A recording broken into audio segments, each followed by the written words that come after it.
یہودیوں نے 3000 سالہ پرانی خفیہ آزانیں دینی شروع کر دی۔ دجال کا ظہور قریب۔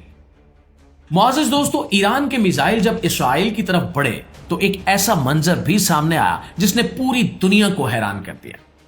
ایک ویڈیو منظر عام پر آئی جس میں کچھ یہودی چیخ چیخ کر اپنے خدا سے مدد مانگتے دکھائی دے رہے تھے۔ ان کی آوازوں میں خوف بھی تھا اور بے بسی بھی۔ وہ لوگ جو دنیا میں طاقت، دولت، میڈیا اور جدید ہتھیاروں کے حوالے سے بہت مضبوط سمجھے جاتے ہیں، اس وقت شدید خوف کا شکار نظر آئے۔ ناظرین، رات کے اندھیرے میں جب سائرن بجے تو لوگ گھروں سے نکل کر زیر زمین پناہ گاہوں کی طرف دوڑنے لگے۔ اسی بھاگ دوڑ اور افراتفری کے دوران فضا میں ایک عجیب سی آواز گونجنے لگی۔ یہ آواز ایسی تھی جسے سن کر بہت سے لوگوں نے اسے یہودیوں کی اذان کہنا شروع کر دیا۔ یہ منظر اس لیے بھی حیران کن تھا کیونکہ یہودی مذہب کے ماننے والے عام طور پر اپنی عبادات اور مذہبی رسموں کو کھلے عام ظاہر نہیں کرتے، لیکن حملے کی رات کچھ ایسا ہوا کہ یہودی ایک خاص انداز میں بلند آواز سے دعا کرتے دکھائی دیے۔ ان کی آوازوں میں گھبراہٹ، پریشانی صاف محسوس ہو رہی۔ بہت سے لوگوں نے یہ سوال اٹھایا کہ آخر یہ الفاظ کیا تھے اور یہ لوگ کس کو پکار رہے تھے، اور اسی سوال نے دنیا بھر میں ایک نئی بحث چھیڑ دی۔ کچھ لوگوں نے اسے یہودیوں کی خفیہ اذان قرار دیا جو 3000 سال پہلے دی جاتی، جبکہ کچھ نے کہا کہ یہ صرف خوف کے عالم میں نکلی ہوئی دعائیں تھیں۔ ناظرین، یہودی مذہب میں روزانہ 3 خاص نمازیں ادا کی جاتی ہیں۔ پہلی نماز صبح کے وقت پڑھی جاتی ہے جسے شہاریت کہا جاتا ہے۔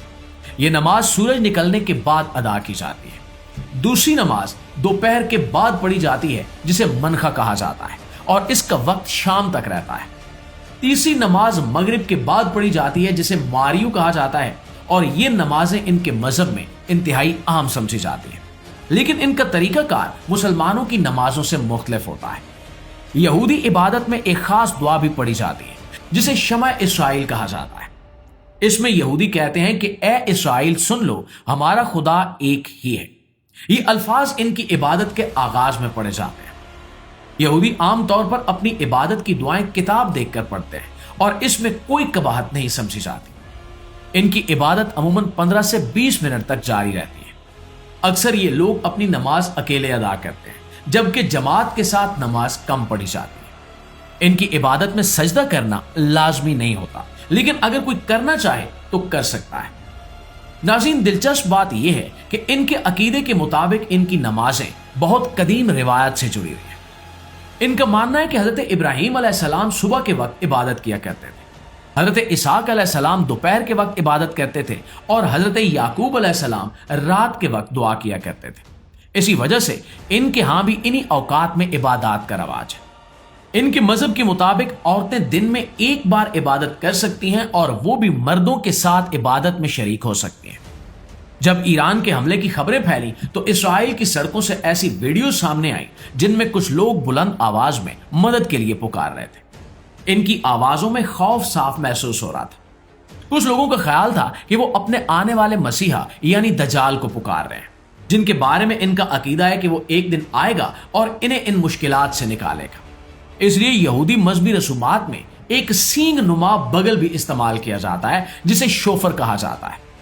جب بھی کسی مصیبت یا خطرے کا وقت آتا ہے تو اسے زور سے بجایا جاتا ہے تاکہ لوگوں کو جمع کیا جا سکے اور دعا کی جا سکے۔ ان ویڈیوز کے سامنے آنے کے بعد دنیا بھر میں بحث شروع ہو گئی۔ بہت سے لوگوں نے کہا کہ انہوں نے پہلی بار یہودیوں کی ایسی آوازیں سنی ہیں، یہاں تک کہ کچھ جدید یہودیوں نے بھی کہا کہ وہ اس طرح کی پکار سے واقف ہی نہیں تھے۔ اسی وجہ سے سوال اٹھنے لگا کہ آیا یہ واقعی کوئی مذہبی اذان تھی یا صرف خوف کے عالم میں کی گئی دعائیں؟ ناظرین، جنگ اور خطرے کے وقت انسان اکثر خدا کو پکارتا ہے۔ جب کوئی مصیبت آتی ہے تو ہر قوم اور مذہب کے لوگ اپنے رب سے مدد مانگتے ہیں۔